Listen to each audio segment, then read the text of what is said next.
Mr. Shove said to me that he thought it was a worthy goal to become financially independent for 3 major reasons. First, with money no longer a time-consuming consideration, I could then begin devoting heavy time to all the other dimensions of my life.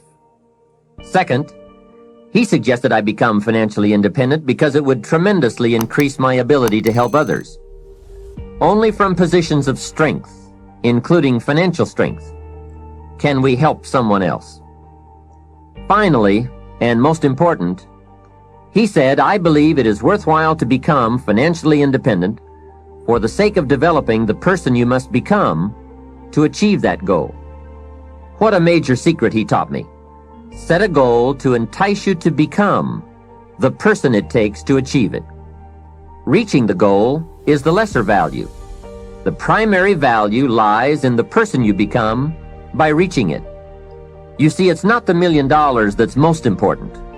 It's what you must do and become in order to be a millionaire. We're all aware that many people feel that we must be careful of focusing on money or affluence or abundance, that in it or in the pursuit of it there is danger.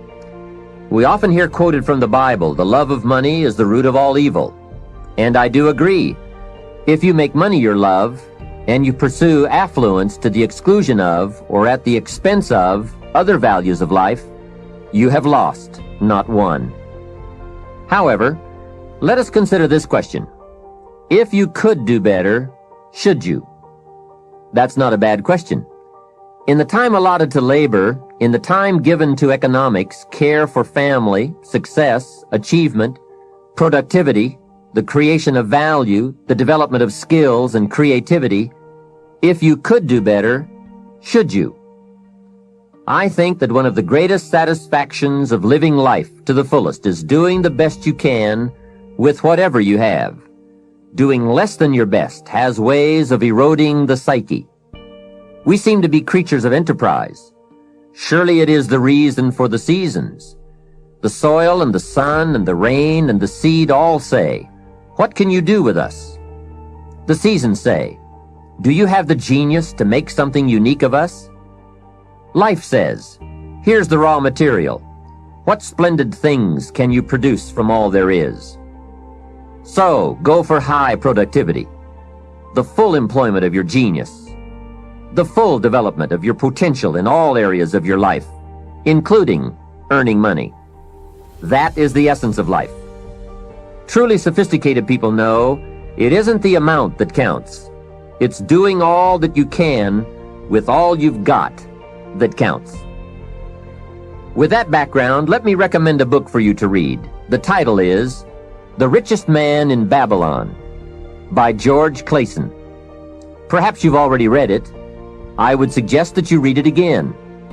It's just a small book. You can read it in one evening. I call it the appetizer for the full discourse on the subject of financial independence. Now, let me give you the major theme of the book. The major theme is that what you do with what you have is more important than what you have. What you do with what you get is more important than what you get. What we do with what we have says so much about us.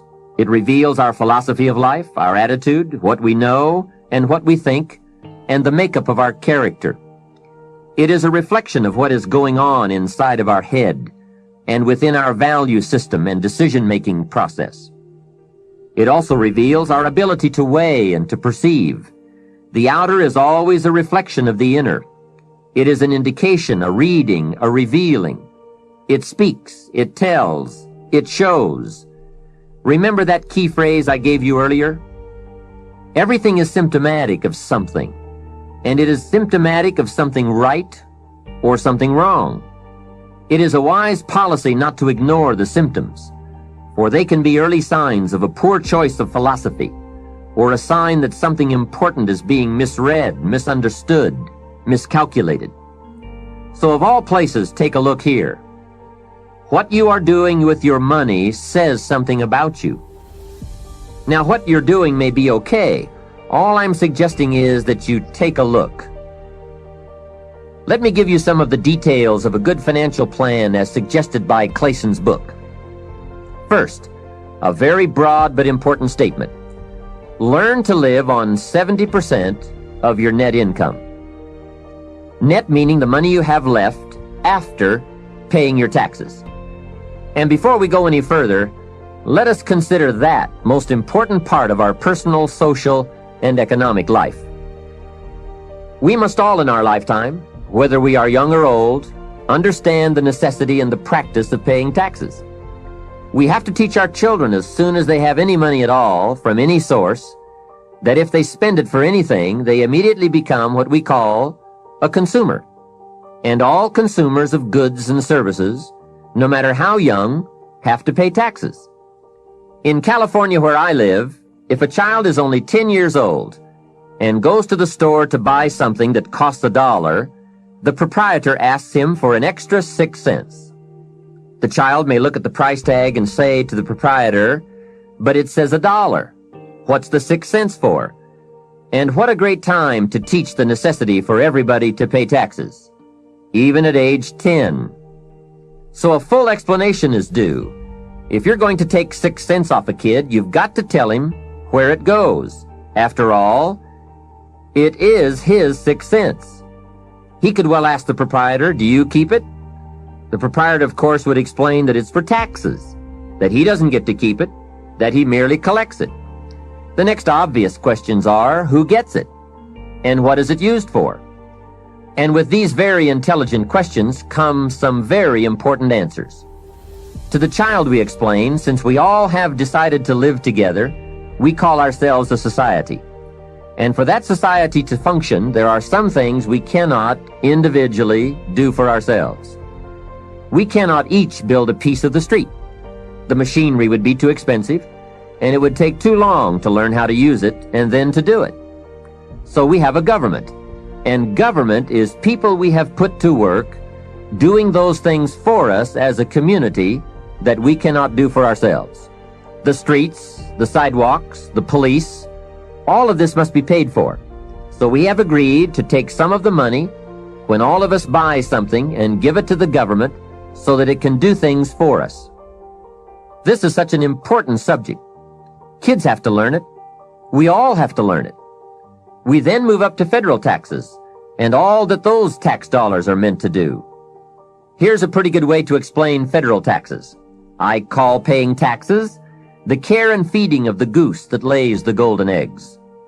It is so very important to feed the goose, not abuse the goose, not tear off a wing of the goose, but to feed and care for it. You might say, well, yes, but the goose eats too much. Hey, that's probably true. But remember, just about every appetite eats too much. Don't we all eat too much? Let not one appetite accuse another.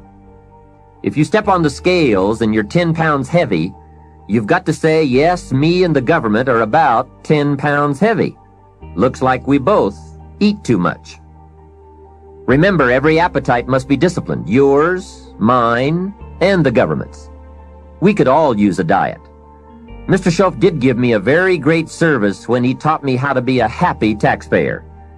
Now, I must admit it took a while, but I did finally become a happy taxpayer. Part of it was understanding what tax dollars were for, and that it is right for everyone to pay his fair share.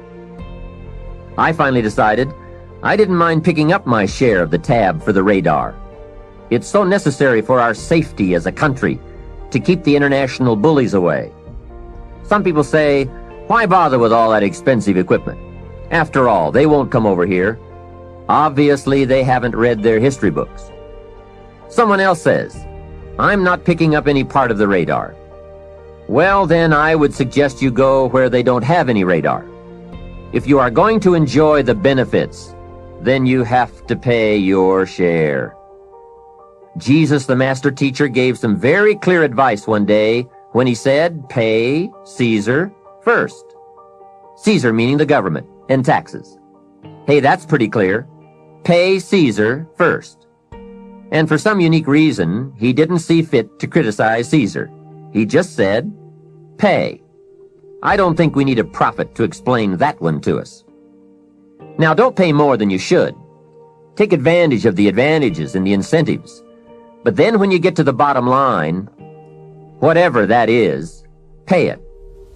And pay with happiness, knowing that you are feeding the goose that lays the golden eggs. The golden eggs of freedom, safety, protection, justice, free enterprise. A society that works, provides a market and unprecedented opportunity. Freedom of speech, freedom of religion, education for our children. This is the most powerful nation on earth, and it provides us with the greatest chance to create a unique life. Some goose, some eggs. And remember, everyone should pay. Dignity demands that we all contribute no matter how small the amount. Everyone should pay, even the federal tax bill, in my opinion. If only $1 a year, that's okay. Just so you can say with dignity, I pay my fair share.